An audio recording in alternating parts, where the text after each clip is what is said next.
Hello বন্ধুরা, সবাইকে আসসালামু আলাইকুম। সবাই কেমন আছেন? সকাল সকাল আমি আর আমার ননদিনী নুডলস রান্না করে খেয়ে আমার মায়ের বাসার উদ্দেশ্যে রওনা হব।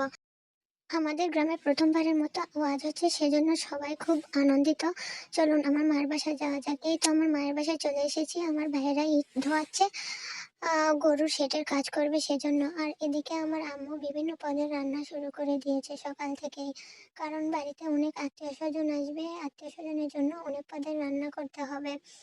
এই তো এখানে আমার আম্মু মাছ কষিয়ে তুলে দিয়েছে আলুর ঘাঁটি করার জন্য। আপনারা হয়তো জানেন না আলুর ঘাঁটি কিভাবে করে আর কাকে বলে। আমাদের এখানে মাছ দিয়ে আলুর তরকারি রান্নাকে আলুর ঘাঁটি বলা হয়।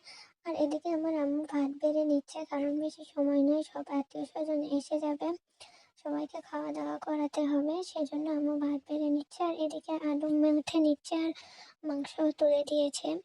আমার আম্মু একা হাতে সব কাজকর্ম করছে, আমিও একটু আম্মুকে হেল্প করে দিচ্ছি। যাই হোক, আসল কথায় আসা যাক। আমাদের বাসাতে আমার নানা, খালা, ফুপু, ফুফা অনেকেই আসবে। আমার শ্বশুর বাড়ির লোকজনও আসবে, সেজন্য আম্মু একটু ব্যস্ত। আর এদিকে সবাই আমরা সব কাজকর্ম সেরে রেডি রাতে মেলায় যাওয়ার উদ্দেশ্যে। আজকের মতো ভিডিও আর লং করব না। সবার আমাদের ভিডিও দেখে ভালো লাগলে লাইক করে চ্যানেলটা সাবস্ক্রাইব করে আমাদের পাশে থাকবেন। ধন্যবাদ।